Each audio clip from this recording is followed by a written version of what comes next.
को हिरासत में लेने का मामला सामने आया है। टेक महिंद्रा के कंट्री हेड के तौर पर काम कर रहे अमित गुप्ता को 4 महीने से हिरासत में रखा गया और सबसे हैरान करने वाली बात यह है कि परिवार को अब तक नहीं पता कि किन आरोपों में उनको हिरासत में लिया गया।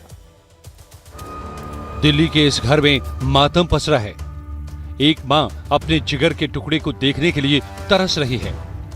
एक पत्नी अपने बच्चों के पिता के लिए दुआएं मांग रही है और ये इसलिए हो रहा है क्योंकि कतर में एक बार फिर से एक भारतीय को हिरासत में लिया गया है। अमित गुप्ता कतर में 4 महीने से बंद है।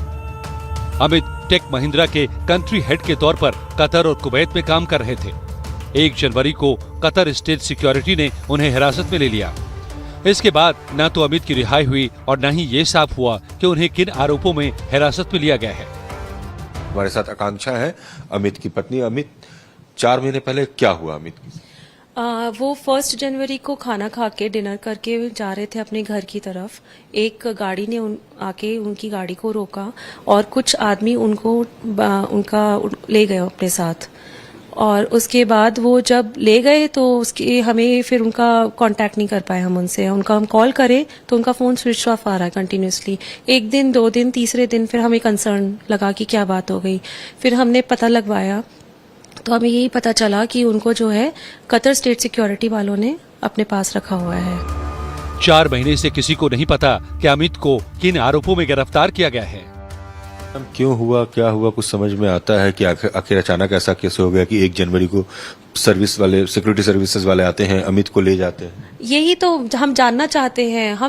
हम यही चाहते हैं कतर स्टेट सिक्योरिटी या कतर वाले जो भी उनके हैं वहां से हमें बताएं तो सही कि क्या केस वो लगाना चाह रहे हैं। और अगर केस वो डालना भी चाहते हैं तो तभी हमें पता चलेगा। चार्जशीट कोई बनी नहीं है तो चार्जशीट नहीं बनी है इसलिए हम नहीं पता लगा पा रहे और हमें नहीं पता बताया जा रहा है कि क्या प्रॉब्लम हुई है। आप या आपके फैमिली मेंबर्स वो लोग कतर भी गए थे, क्या वहां पर क्या बात हुई? एम्बेसी वालों ने क्या कहा?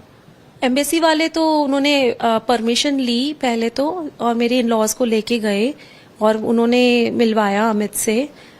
एंड दैट वो 5 मिनट 10 मिनट जो भी था, आई एम नॉट श्योर, लेकिन हाँ 5 मिनट जो भी था उसमें तो रोना रोना रोना, सिर्फ वो बस एक कहते ना एक माँ अपने बेटे को जैसे गले लगा के बस रोती रहे वो लोग वहां पे। हैरान करने वाली बात यह है कि इतना समय बीत जाने के बाद भी कतर के अधिकारी इस मामले पर चुप्पी साधे हैं। अमित से जब भी उनके माता पिता की बात होती है तो वो सिर्फ अपनी बेगुनाही की दुहाई देता है। अमित के माता पिता मदद के लिए हर दरवाजा खटखटा चुके हैं। हमारा बेटा अमित 12-13 साल से टेक महिंद्रा में कतर में सर्विस कर रहा है। 1 जनवरी 2025 को शाम को वो होटल में खाना खाने गए थे। वहां से उसको स्टेट सिक्योरिटी वाले उठा के लेके गए। तब से उन्होंने एक कमरे में, छोटे से कमरे में रखा हुआ है। 4 महीने होने को आए, उससे पूछताछ, कुछ 2 महीने से कुछ पूछताछ नहीं हो रहा और कोई अभी तक उस पर चार्ज नहीं लगाया। भी उसको कमरे बंद कर रखा, न कोई चार्ज लगाते न उसको छोड़ते हैं। मेंटली डिप्रेस हो रहा है वो। उसकी फैमिली बहुत परेशान हो रही है। हम भी ओल्ड एज वाले हैं दोनों, हमें बहुत प्रॉब्लम हो रही है।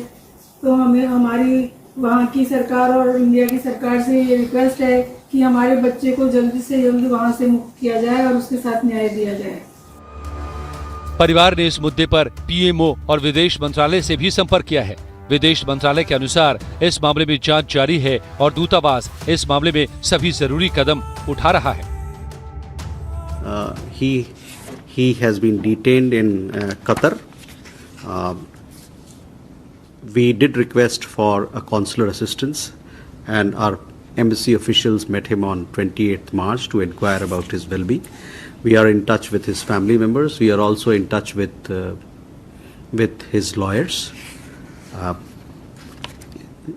He has been detained in a particular case. An investigation in that particular case is currently ongoing. We also understand that there are some other Indian nationals who have also been detained in the same case or related case, and we are also in touch with them. सबसे बड़ा सवाल ये है कि अमित को किस गुनाह के लिए हिरासत में लिया गया, ये अब तक किसी को नहीं पता। नौसेना के 8 पूर्व अफसरों की गिरफ्तारी के बाद ये कतर में भारतीय को हिरासत में लेने का दूसरा हाई प्रोफाइल मामला है। अमित गुप्ता के परिवार के लिए एक दिन काटना मुश्किल है, खासकर तब जब किसी को नहीं पता कि 7 समंदर पार अमित के साथ क्या हो रहा है। परिवार को अब सरकार से किसी राहत भरी खबर की उम्मीद है। हमसे क्या भूल हुई जो ये सजा हमका मिली। जी हां, अमित और अमित का परिवार भारत सरकार और कतर सरकार दोनों से ये पूछ रहा है कि आखिर अमित किस गुनाह में 4 महीने से जेल में बंद है। भारत से कतर तक हर सरकारी महकमे का दरवाजा ये परिवार खटखटा चुका है, मगर अब तक न अमित का पता चल पा रहा है कि अमित वापस कैसे आएगा, अमित कहां रह रहा है, अमित ने क्या गुनाह किया है और अमित की वापसी कैसे हो पाएगी। वीडियो जर्नलिस्ट राजू के साथ रजनीश सिन्हा, लाइव टाइम्स, दिल्ली।